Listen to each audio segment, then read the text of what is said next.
All right. You heard the Game of Thrones music. That could only mean Fantasy, Fire, and Ice, brought to you by Sportstopia, is here for your Week 4 recap. Week 4 almost in the books. Another good one, I guess, depending on which side you are on. So let's start here. If you are a Cincinnati Bengals stockholder, I mean, you drafted a bunch of their offense before your fantasy leagues got going, you're bankrupt right now. They are not doing well. And one of our experts, he called it. Take a listen. Quarterback in fantasy this week that you guys are just completely out on, that you're just willing to completely fade. Like, no matter what happens, he's a fade for me. Joe Burrow against Tennessee. I got as quarterback 21 on my rankings. You can find those at sportstopia.io as well. Quarterback 21, Joe Burrow. We just haven't seen it yet, and he's also got a tough defensive line to go up against in Tennessee. Everyone's like, well, if he's not going to do it against Tennessee, who's he going to do it against? But they forget the front end that the Tennessee defensive line brings to the table. And Burrow, if he's not 100%, I'm just not ready yet to kind of commit to having him as a consistent piece in my lineups. That would be my one at quarterback. Who they think gonna beat them Bengals? The answer is everyone. Everyone is gonna beat them Bengals right now if they're playing this bad, and they are playing very bad. We're gonna get more into that during the show, but listen to Cody. Look at his rankings at sportstopia.io, and unfortunately, bench Burrow. Okay, moving on to an actually good offense. The Eagles played the Commanders yesterday in a shootout. If you saw that one coming, you had better foresight than I did. But actually, one of our guys, Terrell Furman, he might have seen it coming. And if you listen to him, you might have a fatter wallet today. Take a listen. Commanders got destroyed by the Buffalo Bills 37-3, and now this week they are 8.5-point dogs at Philadelphia. Now, not only did the Philadelphia Eagles lose this game to the Commanders last year in Philly, but Ron Rivera is very, very good as an underdog. He's 33-25-1 as an underdog on the road, and he's also 15-9-1 as an underdog of 7 or more points. Last year they were able to create turnovers and get the win. Can they do it this year? Are you backing or are you fading the Close Your Eyes special this week? Hope you backed it. Well, before we even get to that, the best part of that was that sultry music in the background. I picture Terrell just vibing while he's putting in his bets and making money. Not only did the Commanders cover, but they could have won. If you saw the game, there was a questionable call on Terry McLaurin there at the end. I guess if you step on somebody's forearm, that doesn't count as stepping into the field. But they covered. They could have won. Ron Rivera fights for your money, and for that, I know us and Terrell Furman, we salute you, Coach Rivera. Thank you very much. Okay, so that game was a shootout. It was a fun one in overtime, especially if you were an Eagles fan. Unfortunately, though, nobody scored 70 points this week. That's kind of a bummer, I guess. We're not going to see 10 touchdowns every week. But one of the breakout players from that Miami Dolphins offense last weekend, even though the Dolphins lost, one of them kept it rolling despite our own monotone bet's best efforts. Here's what he had to say. Devon Achane, you think you can go back to him? I'm not. I mean, the guy is fast, and we know this team loves speed, right? That is the goal right there. They want as much speed as possible. They lead the league, and they have all top 5 fastest ball carriers of the season, right? Achane, I think, is number 4, Mostert's number 2, and Tyreek is like 1 and 3. It's insane. This team loves speed.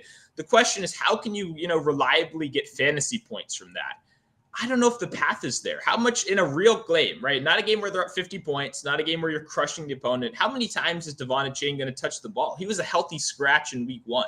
For me, I'm thinking 5 to 7 touches. Maybe he gets a little bit more involved later on in the season. But at this point in the year, it's a little bit too early. I'm not going to be playing any Achane in fantasy or DFS this week.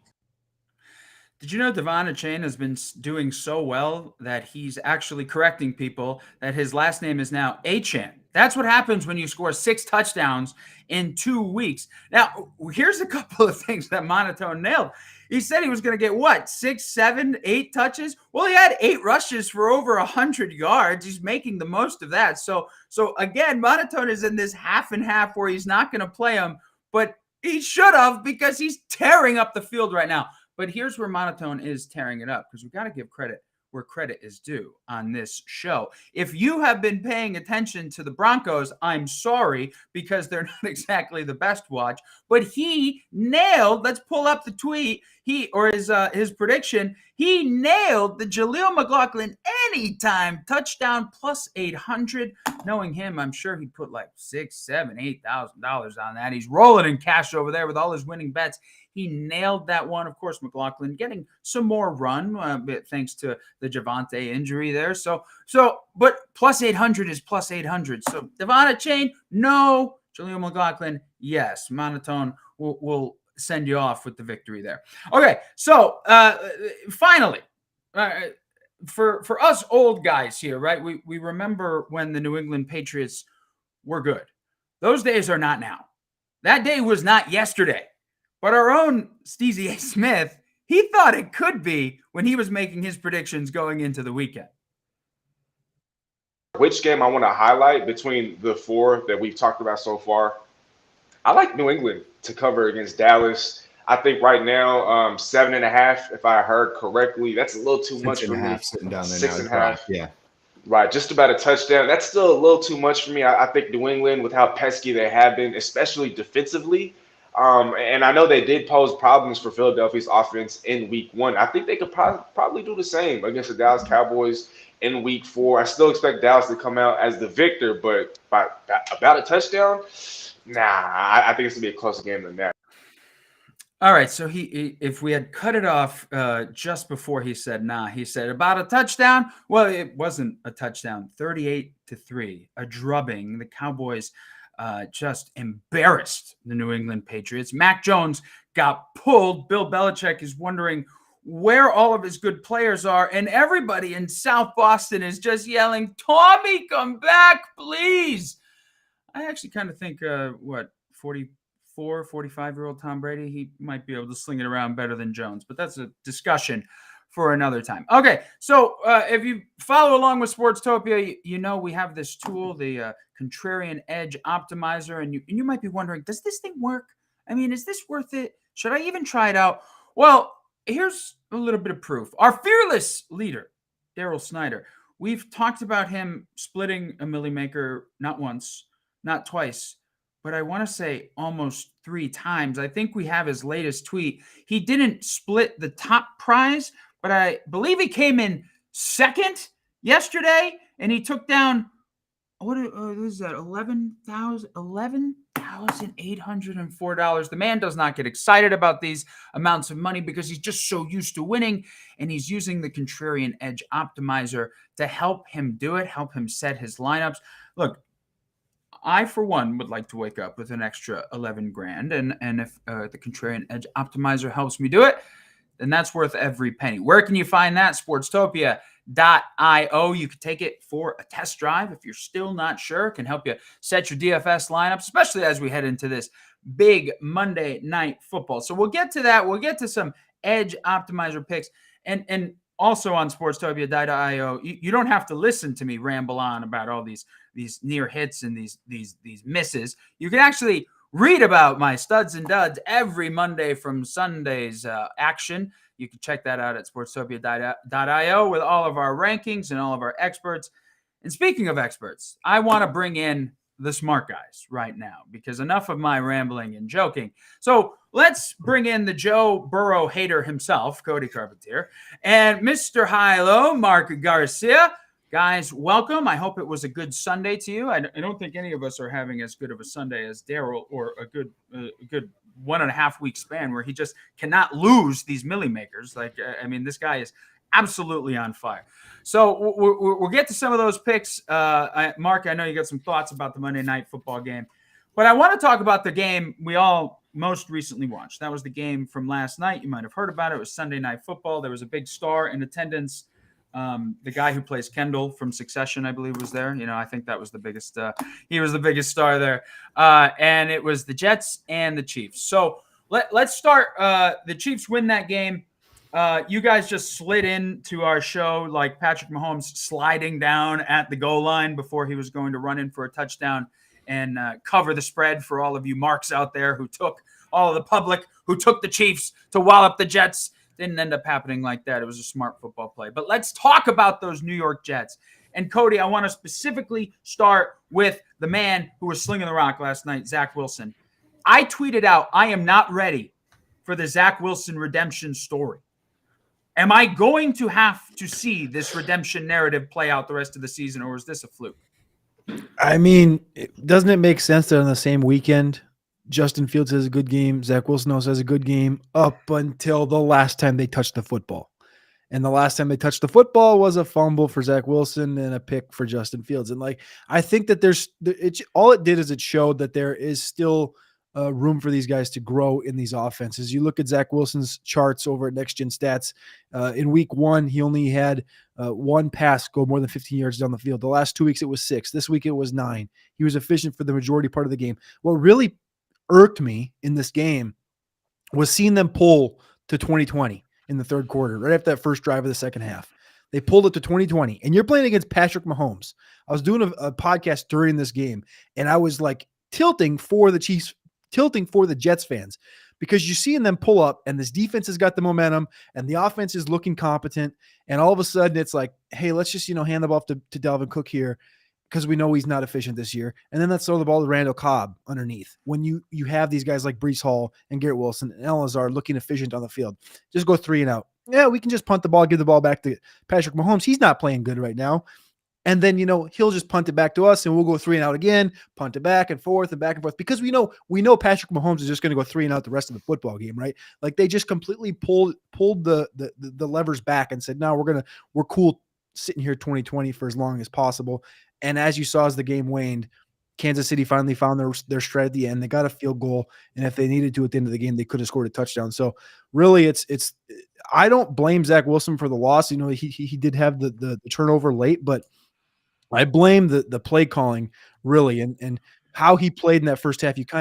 First half and the first drive of the third quarter, you kind of just had to keep leaning into it to see what happened. But as far as your actual question is, are we going to see a redemption tour for Zach Wilson really coming on? I'm not quite there. Mark, how about you? I mean, Zach Wilson, was this a fluke? I mean, was this just because he was trying to impress Taylor Swift? He knew it was there. I know. Donna Kelsey. Yeah, Donna Kelsey was also in attendance. And Aaron Rodgers was there, looking like Yosemite Sam with his mustache and all that. I mean, was this just the moment, right? I believe hype is real. You get up for big games. I buy into all of that. So is that what we saw last night? Or if you're in a Superflex league, let's say, Zach Wilson's on the waiver wire, maybe, he's 3% owned, I think, across some of these Yahoo formats, last I checked. Is this a guy you consider putting on the bench if you have, I don't know, Deshaun Watson or maybe, I don't know why you'd have Tannehill. Maybe you have Tannehill. I don't know. Is this a guy you consider in fantasy formats in the weeks ahead? The short answer is no. The long answer is actions are going to be worth way more than words. And the words that we're getting out of New York right now from Robert Saleh, from Nathaniel Hackett, are that this guy is our quarterback. Zach Wilson's our dude. He's going to lead us to the promised land. When you look at their actions, and last night that was a great breakdown by Cody. They are not confident in Zach Wilson when it matters most. And so they're going to rest on their laurels. They're going to take things easy. They're going to allow their defense to keep them in games. When you're playing Patrick Mahomes, you kind of have to have this go for the jugular mentality, right? They needed to be scoring points on their own and not allowing or trying for their defense just to allow or to keep them in the game. And we kind of saw how that worked out. So actions speak much louder than the words in this situation. The words are great. The words are Zach Wilson's our guy. The actions are, we don't trust him when it matters most. Well, I mean, he has to be their guy right now. That's some of that is just he has to be the guy right now. And so we're going to say he's our guy. We're going to back him. You mentioned resting on not Zach Wilson, but resting on their laurels in other ways. I do want to say, Mark, and I'm curious about your thoughts on this. We're about to see, at least I feel we're about to see prime Breece Hall come back, right? We're about to see a Breece Hall explosion. Did I get that? Did you get the same read watching the game and actually looking at his snap percentage go up the past few weeks?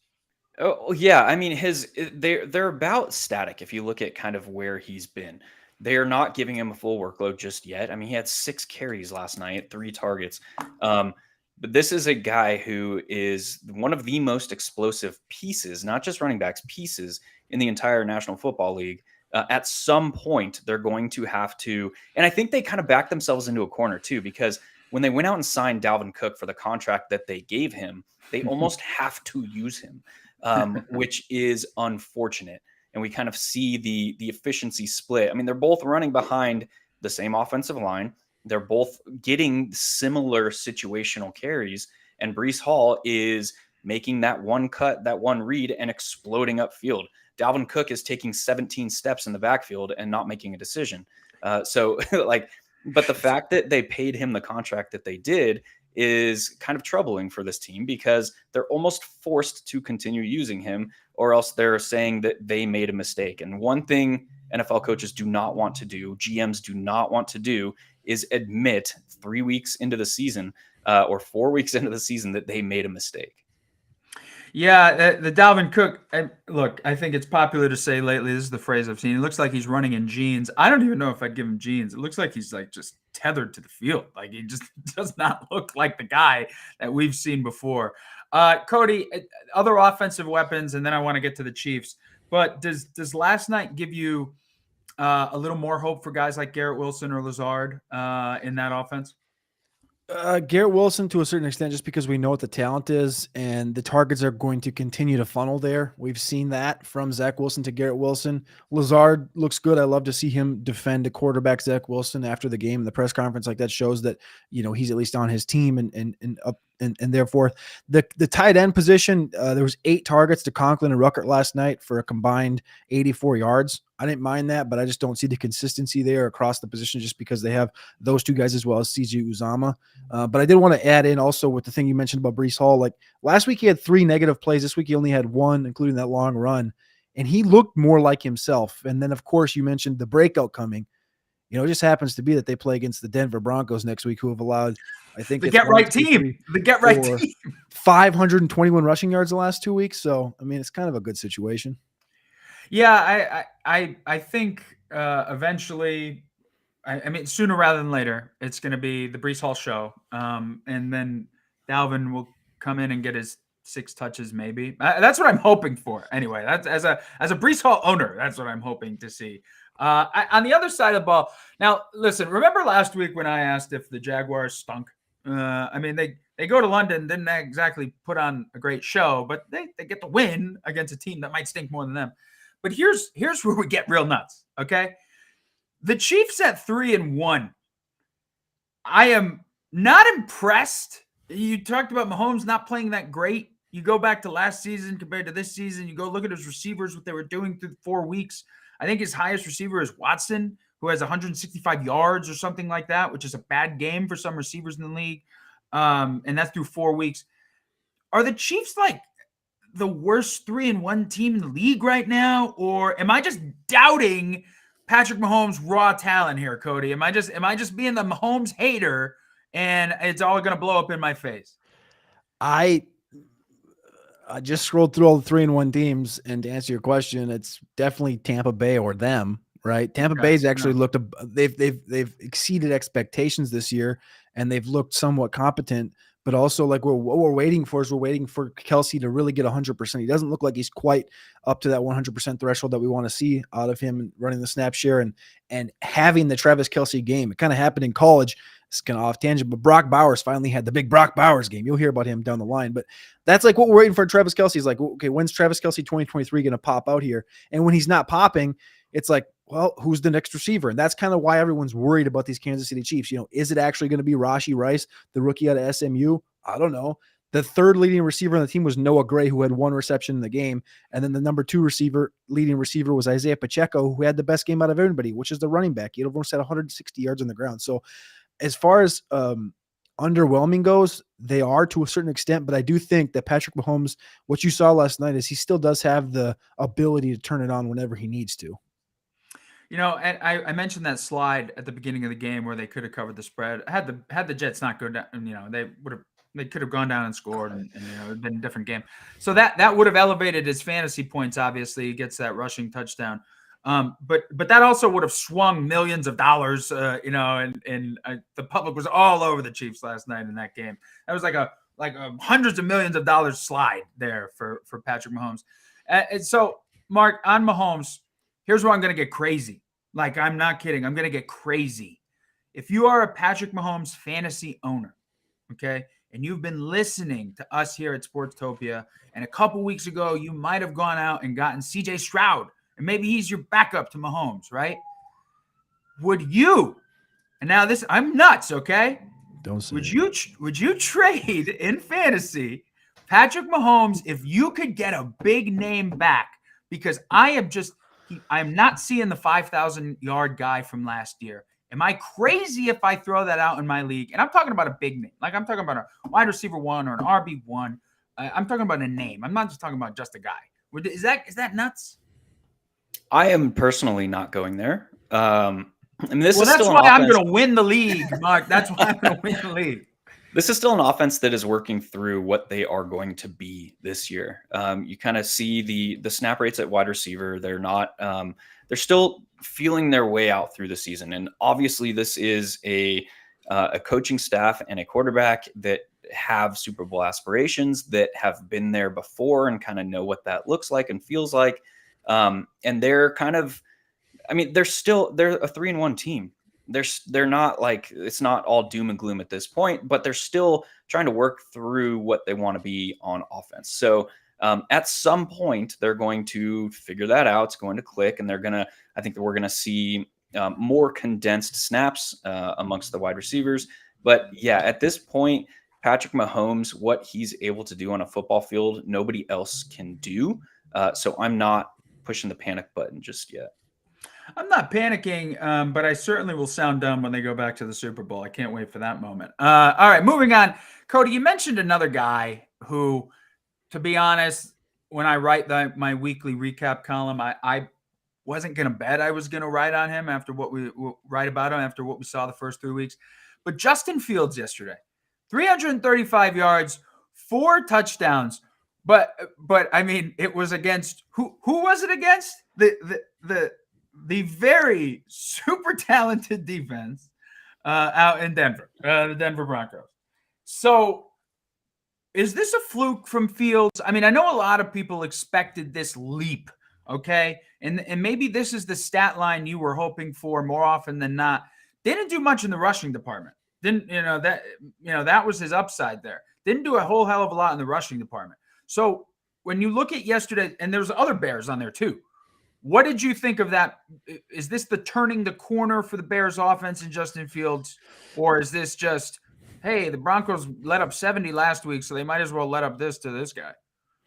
I think if we weren't talking about the Broncos being the team that he did it against, I think you might have a little more positive thoughts from people across the industry. But I think from what we saw from Fields for the first 3 quarters, it was pretty good. He was 12 for 12 at one point, 185 yards and 3 touchdowns. That was going into halftime. Again, he hasn't had 3 total touchdowns the entire season passing. He completed 11 passes the week before and only had 99 yards the week before. So it was really just like the polar opposite of what we had seen. We saw the flashes, and I tweeted at one point yesterday, I was like, if y'all wondered what the MVP Fields looked like, you just saw it. Like, he had the most bets before the season as far as being the MVP. There's a reason why. You just saw the flash in the pan, but then you also saw at the end of the game the 2 turnovers that ended up costing the Bears the win. So as far as him, again, in the same realm as Zach Wilson, like as far as him doing this on a consistent basis, I'd love to see it, against the Washington defense this week. That is much better. I know they've lost to the Buffalo Bills 37-3 2 weeks ago, but they played Philadelphia strong, and that front is daunting, and I think a lot more daunting than what Denver brings to the table. They also got a divisional matchup with Minnesota coming, the Chargers also. So I think there's some matchups there where if he can couple these together, you maybe see some I don't know. I'm trying. Oh, you don't want to go there. I'm trying to sell myself. I'm trying to sell myself on this. You don't want to go there. Well, but I hear you about the schedule, though. Look, you got Commanders, Vikings, Raiders, Chargers all coming up. These are teams that let up points. We just saw it all weekend. These are teams that let up points. So, Mark, you not only Fields, but you go to the other guys that balled out yesterday, and you look at Cole Kmet. Welcome back. Thanks. Nice to see you again. DJ Moore. I call it the DJ Moore experience because the guy can do it. It's just that he doesn't consistently do it. And then you have Khalil Herbert, who showed up after he heard all of the eventually he's going to get replaced. He's going to get replaced, which he still could. So you look at these fantasy assets on this Bears roster, and then you look at the next month. Are you buying these guys? Yeah, I think you should be. And Cole Kmet specifically, he's a guy who's still in a route 95.5%, his route participation 95.5%. That's ranks 5th in the league. So he's a kind of a player that is likely to go as this offense goes. If they see success, he's going to be a very fantasy relevant tight end moving forward. And the other aspect about this offense in particular is like they're getting more condensed. I mean, Equanimeous St. Brown stepped in after being inactive the first 3 weeks, played 60% of the offensive snaps, and that was because Chase Claypool was inactive for this game. So there's reports that they're trying to admit that they were wrong with Chase Claypool, and they're shopping him for a 5th or a 6th rounder. You don't see that very often, and we just got done talking about that with the Jets. You don't see a team this early in the season admitting that they were wrong. And so with that kind of taken into context of this offense, it is a highly concentrated offense. I mean, Roschon Johnson in neutral to positive game script played 78% of the offensive snaps this past week. So if this offense is going to be only DJ Moore, Justin Fields, Roschon Johnson, and Cole Kmet, there's going to be fantasy upside there. And again, if you're looking at a team, right, like let's say you're 0-4 or 1-3 in your fantasy league, and you look at that offense, or you look at that schedule coming up in the next month. I mean, there are opportunities there to get points. We got a question. Hey guys, do you answer fantasy questions? Of course we do. I don't know if I'm going to give you the right answer, but these guys might. So we'd love to have them in the chat. Fire away if you have any chat questions. Look, I want to move on to the team on the other side of the ball. We don't have to talk about the Broncos defense. I think at this point for me, if I see the Broncos on anybody's schedule, I'm going to feel pretty confident starting an offense against them. I think Sean Payton, his comments about how bad the Broncos were last season are blowing up in his face because they're not exactly lighting the world on fire. But I will say, I mean, Russ is kind of cooking, right? Russ Wilson is kind of cooking. I mean, certainly compared to what we saw last season. But the story coming out of yesterday was really the running back situation there, right? Javonte Williams leaves the game with a hip injury, not believed to be that serious, but a guy like Jaleel McLaughlin comes in who was already on at least people, at least fantasy radars here for Sportstopia. So he's a guy that some people could have gone out and gotten already. But if he's on the waiver wire, Cody, are you buying McLaughlin being an RB replacement on your team? And before we even get to that, I want to say Joshua Kelly, if you spent fab money on him, you're probably not thrilled. Jerome Ford, if you spent fab money on him, I don't know if you're thrilled right now. I know he had that 2-touchdown game right after, but it's not like he's not really tearing it up yet. So, like, is McLaughlin a guy that you would recommend going to get, Cody? I'm definitely going to go and get him. I like McLaughlin. He had 4 touchdowns in the preseason this last year. We always see these guys in the preseason that kind of pop. Mike Boone is one of the stalwarts of preseason football over the last 5-10 years, and he never really put together in the season. Now, McLaughlin had 4 touchdowns in the preseason. He's 5'9", 187 pounds, ran a 4.51, and he's upper 90th percentile in a college dominator. Yes, he went to Youngstown State, but also, yes, those numbers are eerily similar to Austin Eckler being 5'9", 187 pounds. Eckler's 10 pounds heavier. Again, not comparing the two, just saying these things align very well. In this game this week, Samaje Perine had 19 snaps in the backfield. McLaughlin had 15. I like McLaughlin. 105 yards and a touchdown in this game. They used him in the passing game. He has burst. He has explosion. I talked about him 2 weeks on Patreon on my Undercovered Ops show about being just a guy you need to stash away because, and again, it kind of worked out this way, but it was also a different injury. Was last year you saw with J.K. Dobbins how he came back early. He left because he had a knee injury. The knee injury flamed back up, and he was gone for a while. This year, Javonte Williams had the same knee surgery. It ends up being a hip injury that makes him go out for a couple weeks. But I like McLaughlin next to Samaje Perine. I think he's going to be the burstier of the two, and I think he's going to be a value. I'm not going to go out and spend Ford or Kelly money on him in fab, but I already added him in a few spots, so I'm happy already. Well, Cody, of course you did. You got the crystal ball there. You're adding everybody before anybody else can get them. So you're going after McLaughlin. I mean, I don't think there's even if Williams or even if Javonte's injury is minor, right? We're at least seeing the potential of McLaughlin here, and to maybe not a Dolphin situation where you're going to get both guys run, but the potential is there. We see it. All right. So here's the fantasy question. This is from George Play 01.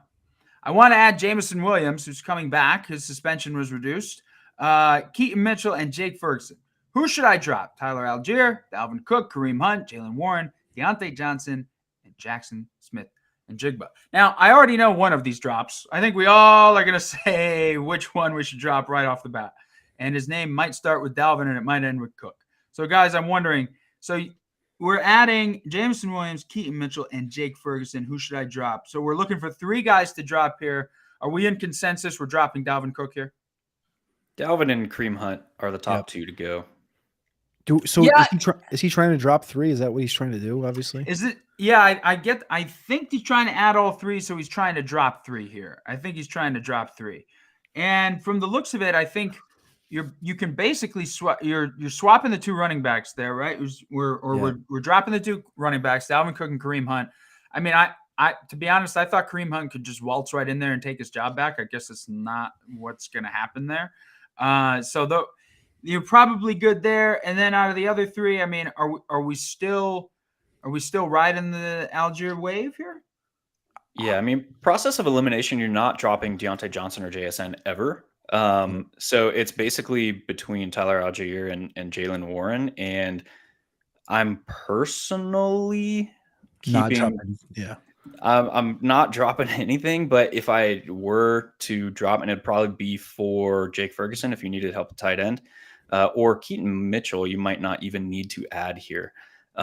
You're probably just adding Jameson Williams and Jake Ferguson and not adding Keaton Mitchell. Yeah, and wait a week or 2 and see, things come up. I don't think Keaton's going to get a role ASAP.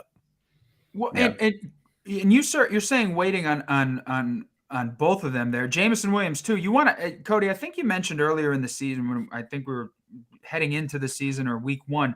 You want to see it from this guy, right? I mean, 1 catch for a touchdown last year does not make a fantasy stud.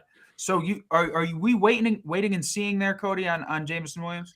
What did Dan Campbell? He just had a press conference this morning, and he said something about Jameson Williams. I believe it was like something about we just got to fix the small things, or we just got to stay on the small things. And it's like when we've seen Dan Campbell come out numerous times and be like, "Yep, he's just it's this. Yep, it's this. Yep, it's that." It's like you don't want to see that as a fantasy owner for a guy with this talent that may have on or off field issues. We don't know. I don't really. Not my problem. It's Detroit's problem. The thing that I'm looking at is that there's guys on this team like Josh Reynolds that are competent and that are very professional receivers in the NFL, that it's going to take a little bit for Jameson Williams to just get the role. So I love Jameson's talent, but it's kind of like I talked about it with Bateman before the season. It's like I'm at like strike number 4 and we're getting there with Jameson too.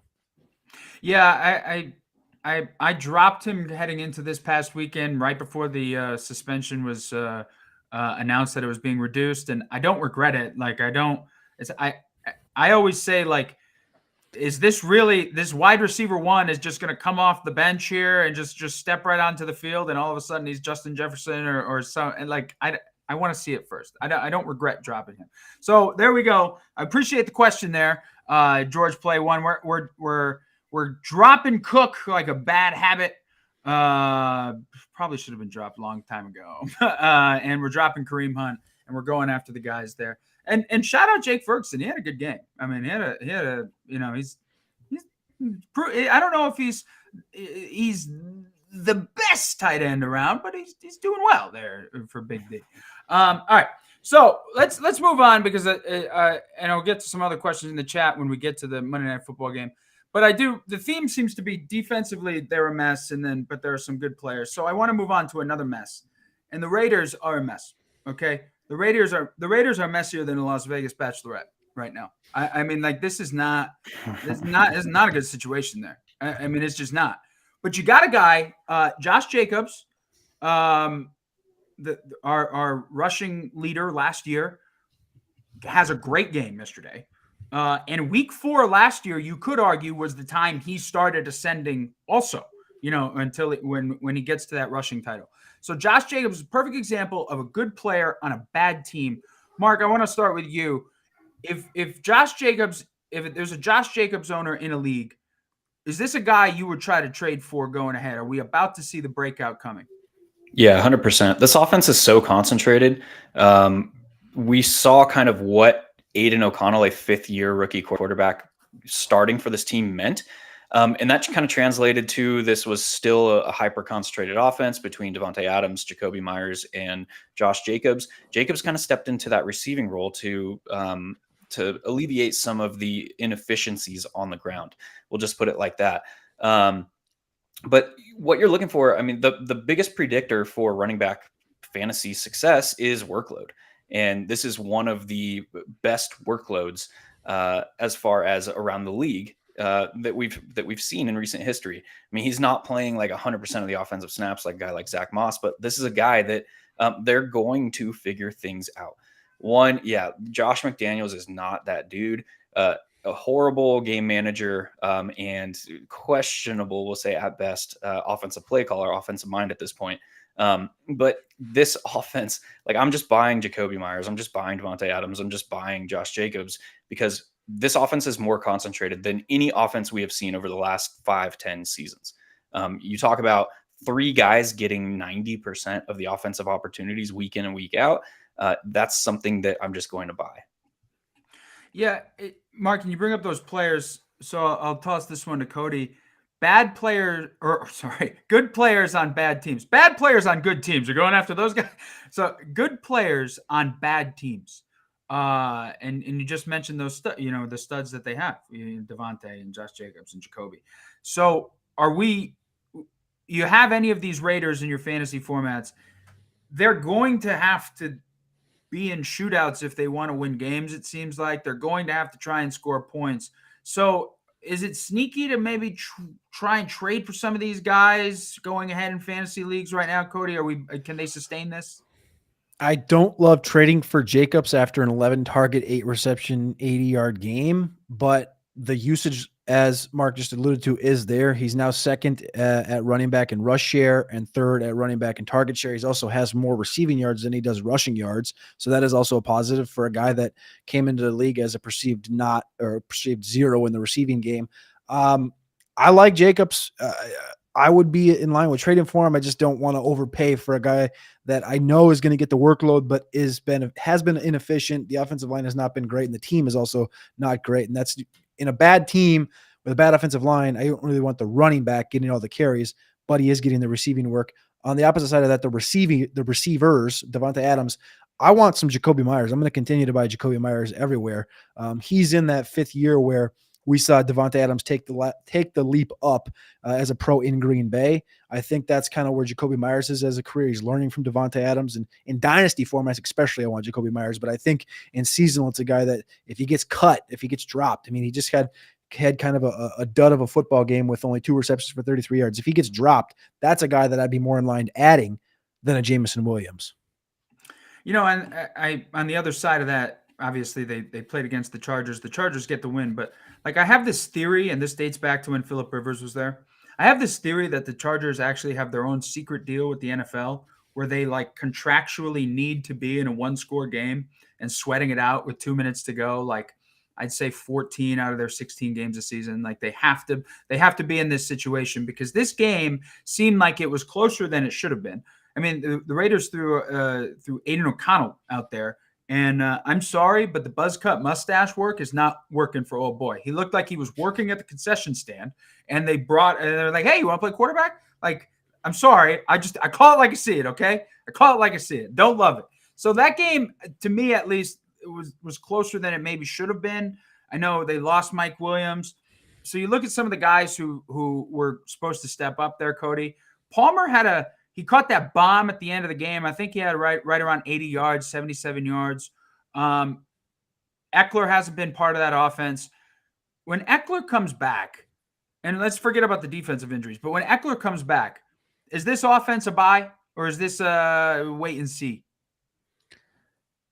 I think it's going to be Keenan Allen was kind of disappointed in this game right after the big game against Minnesota. You expected him to double down against Vegas with no Mike Williams, but he didn't.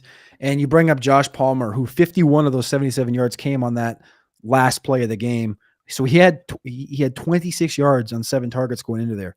It was a pretty disappointing game across the board at the wide receiver position. Quentin Johnson didn't do anything. Darius Davis might have been the most impressive player for the Chargers in this game, taking that first carry of the game, 51 yards. But in total, I was pretty disappointed with the receiving room. When Eckler comes back, I think you're just going to see it go right back. And you're not going to see the Stone Smarts, the Isaiah Spillers. You might see a little Darius Davis just because of how dynamic he is. But I think it's going to go right into Eckler, right into Keenan Allen, and then whoever of Palmer or Johnston kind of proves their worth in practice, you're going to see them get most of the targets. And right now that's Palmer with 8 versus Quentin Johnston's 3. But I did want to say this first. Brandon Staley, what are you doing? What is you doing, baby? What is you doing? Like what? And like he not only did he eke out the win against Minnesota last week because of some unforeseen stuff on the Kirk Cousins side of it, but he doubles down this week on his own 34-yard line and almost gives it away again. And he's just getting bailed out this time by Asante Samuel. I don't know. I haven't, Mark, have you seen anything? I've never seen it. I don't think I've seen anything like what Brandon Staley's been his, what's the word I'm looking for? The path he's been on since that game. Was it a year ago or 2 years ago when he went for it on his own 25 or something like this, and like in a big game against the Raiders? Like, I don't get it. I don't get it. And I understand the analytical side of it, and I think Michael Lombardi explained it best last week on one of his shows was there's analytics and then there's understanding what is else also going on in the game. And the analytics can't always tell you what is exactly the flow of the game and how other people are performing. And it can only tell you the scenario, the preferred scenario, right? So I don't know. I don't. Staley's driving me nuts. Staley is one of those guys where, I mean, relate it to like the football guy who is analytics only, and that only goes so far.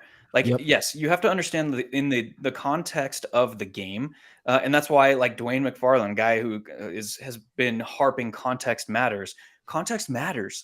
Like, you have a 5th-round rookie quarterback on the opposite side who hasn't moved the football. Why would you give him the ball with one play to the red zone?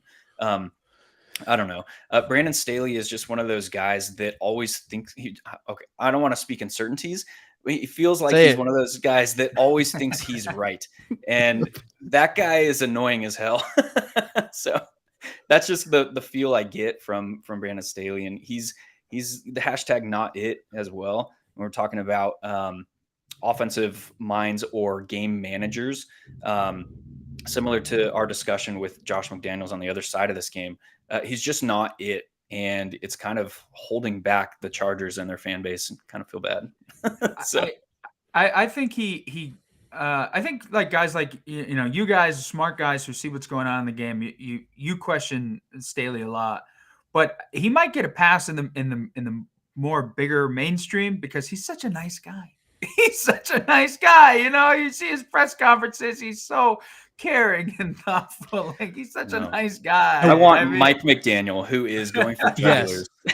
I will say with the Staley thing you just brought up, Matt, was McAfee's had Staley on multiple times on his show. And last week, McAfee was like, basically what we just said. He's like, dude, we love you, but what are you doing? What are you doing? What are you doing? Yeah, dude. Like, what on your own 35, up 7. If you're up 9 and it's like, all right, we're going to try, they can't, one touchdown's not going to do anything, but it's like you're up 7 on your own 35 with 3 minutes to go. It's like, just punt the football. Your defense is going to stop this rookie. Like, Khalil Mack has 6 sacks. I'm pretty sure he probably can get a sack right now if you really said, hey, Khalil, end the game. Like, this is what happens when AI takes over football. Like everything is played on paper and the percentages and all that. But like in the reality of this situation, the guy who I just said was working a concession stand is not going to go down the field and beat you like that. So the analytics matter, but you also got to play the game in front of you. All right. Before we get to Monday Night Football, a couple quick things. Like I do need to talk about the Bengals again. I just do. I mean, we're talking about 3 total touchdowns. Touchdowns. T. Higgins got a rib fracture. I don't know how much time he's going to miss. I'm sure they could put a flak jacket on him, but like So my question is, besides just benching Burrow, I mean, you're talking about other assets here. You're talking about Jamar Chase, Higgins injured. Do you go after Tyler Boyd? And I will just say straight up, I am not at the point where I believe these guys can no longer play offensive football. I do think they're too talented. So Cody, expand on this for me. Are we selling the Bengals offensive players going forward in fantasy? Are they a hold? Do you try to trade them? What's the thought here? I'm not selling Chase, especially because now Higgins is going to be out for a couple of weeks. It is interesting to see just like the stats on baseline with Burrow being down 13 percentage points on completion percentage. Well, his yards per attempt, it was completely been cut in half over the last 2 seasons. And his sack percentage went from 9% 2 years ago. It's down to 5%. So his offensive line is actually giving him a little more time. I will say on the defensive side of the ball, the Bengals allowing 5.1 yards per carry, which is the third most, versus last year they allowed the 7th best, 4.2. Their offense, like I said, 4.8 yards per attempt passing. That's below Carolina, the Jets, and the Giants. And that's coming off back-to-back seasons of 8.7 and 7.4 being top 10 and number 1 just 2 years ago. The inefficiencies are ridiculous with Cincinnati right now. And I think Jamar Chase is going to be a guy, he said after the game, I'm always open. You know that. So I think he's going to be, it's kind of like the A.J. Brown thing the last couple of weeks. Like, well, there's this big turmoil. I don't think there's any turmoil there, just like I don't think there's any turmoil with Burrow and Chase. Chase is going to be fine. The thing is now who's going to fill into that T. Higgins role? Is Mixon going to get an upstick in rushing or in the receiving game? Or is it going to be Tyler Boyd that kind of steps up? That's got to be the expectation. But if you're looking deep, Andre Yosivas, a rookie out of Princeton's a guy that you can definitely look at to stash in Dynasty and play. He's played a butt ton on special teams, and he started to get more routes out wide. He had 2 snaps out wide in week 2, 4 in week 3, and 8 in week 4. Andre Yosivas is a 4.43 guy with the same size that T. Higgins brings to the table. And that's, you mentioned Dynasty formats. They're also it's going to get to the point where they can't afford both Chase and Higgins. So you talk about a stash there. That's a good name to throw out. Mark, I guess I pose the same question to you. If we're not selling Chase, I mean, look, I'm not selling Chase. But you talk about Burrow, Higgins injury. Do you go after Tyler Boyd, Mixon? I mean, what are we doing the rest of the season if we have draft capital invested in this Bengals offense? First off, I'm not going after Tyler Boyd. His role is highly unlikely to grow with T. Higgins or Jamar Chase. And this is most likely a case of an offense missing one of their 3 primary pieces that now just focuses more on their 2 primary pieces remaining. So Joe Mixon, Jamar Chase holds or buys for me. But when you look at it in the context of what this offense is, and I keep going back to this league-wide shift to a too high base defensive shell. We saw 2 years ago, Patrick Mahomes and Joe Burrow were both like, oh, we're trying to figure out how we exploit against too high because it gives the quarterback a very static picture pre-snap. And then teams can play quarters, they can play cover 3, they can play all kinds of different press from this too high shell. But the Chiefs, how do they adjust to this too high look? Early last year, they introduced this schemed gadget guy. Started off being Mecole Hardman. They utilize Marquez Valdes-Scantling down the field in these more or less empty routes, but they do that to manipulate a safety. You do that via pre-snap motion. You do that via stuff around the line of scrimmage, and you do that via this downfield Z-type wide receiver role, and then the rest is over to the quarterback. What we've seen from Zach Taylor in Cincinnati is they are not doing anything to exploit too high defensive looks. Joe Burrow, his time to throw is way up. His average intended air yards is now ranked 34th in the league out of 34 qualifying quarterbacks. His fantasy points per game down, obviously. His clean pocket completion rate, and again, Cody talked about the fact that he has more time to throw this year, ranks 29th in the league at 60.8%. So is this an issue of just Joe Burrow is hurt? I don't think so. This is an underlying difficulty with this offense is that they are not doing things, or they weren't until last week, but then they reverted to not doing them again this week. They're not doing things to exploit this too high base shell that's kind of league wide now. And so last week they put Chase in motion.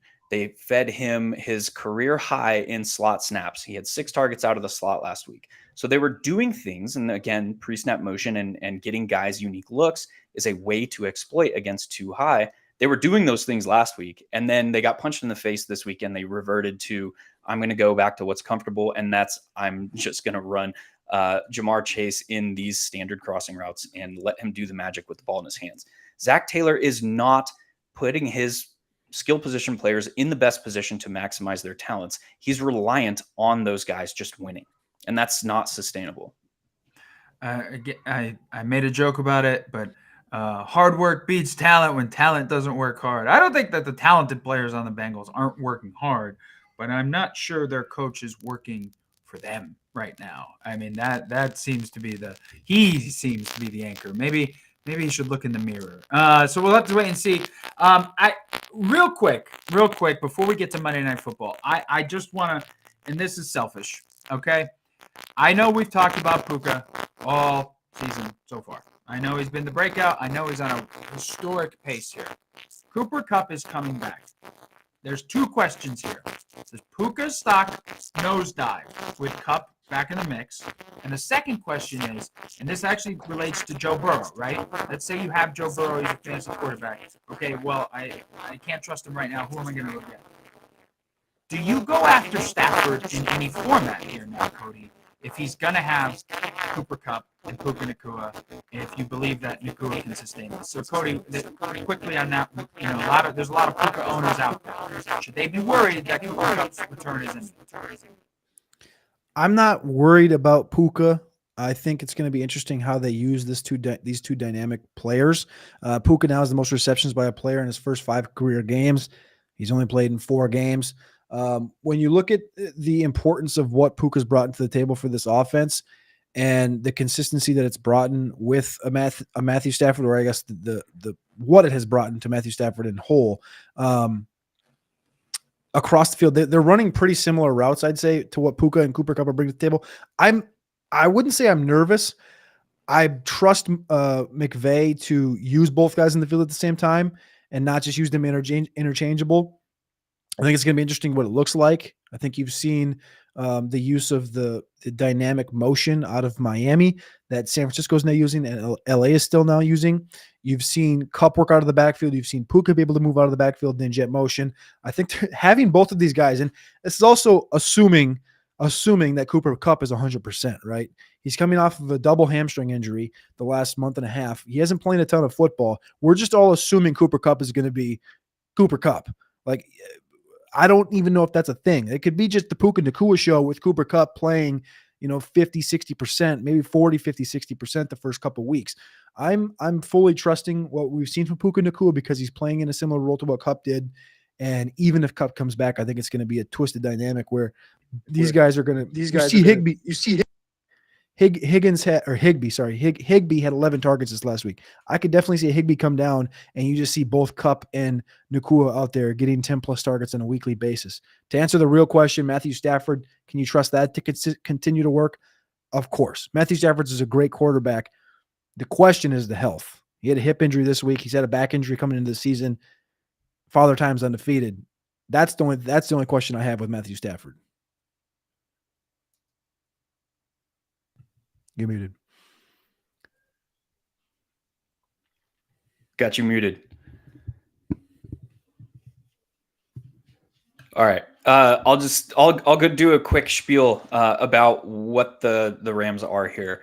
Kyle Shanahan had a press conference this past week where he was talking about how the league is still a copycat league. And we look at the trajectory of where the league is right now. We're in a down scoring portion of kind of the standard cycle of league scoring.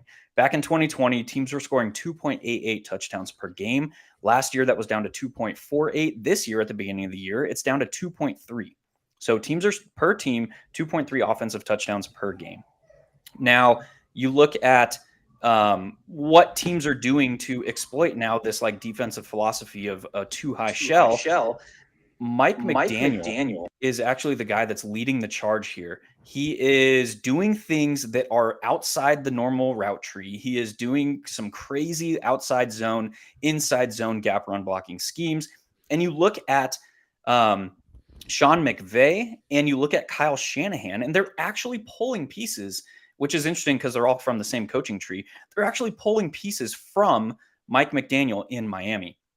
And one of the like most important pieces to that offensive scheme is this motion man. The motion man in Miami for Mike McDaniel is Tyreek Hill. The motion man for Kyle Shanahan in San Francisco is Deebo Samuel. The motion man for Sean McVay in Los Angeles is Tutu Atwell. So how does that kind of come together now that they have very defined roles with Cooper Kupp coming back? Because Cooper Kupp and Puka Nacua are playing the similar role in this offense. So does that mean that they lose their downfield Z-type safety manipulator in Van Jefferson when Cooper Kupp comes back? I don't know, but I don't see how you can remove Tutu Atwell's role in this offense, which is akin to Deebo Samuel, how he's being utilized. So I don't know what that's going to look like when they come back, when Cooper Kupp comes back. But I would guess, and we've talked about this before, I would guess that means that Van Jefferson is the odd man out. But now you're kind of losing this like downfield field stretcher type of role. So how does that play in? Kyle Shanahan has figured it out because Brandon Ayuk is not necessarily just this downfield guy. But I would think that we're going to see Puka, Tutu, and Cooper Kupp on the field together for the majority of the snaps here. And it's likely going to be those three as the primary contributors, with Kyron Williams and Tyler Higbee's work through the air kind of being the thing that goes here. Well, audio problems are certainly something, aren't they? I don't know if you guys got me back now, but boy, do I love technology. We had a great show up until that point right there, but I still think it was really good with you guys giving your analysis. I just wish my technology cooperated. All right, so we only have a minute left. We have a Monday Night Football game tonight, Seahawks and the Giants. Real quick, Mark, is this a get-right game for the Giants? Are you putting Daniel Jones and Giants offense in any of your DFS lineups?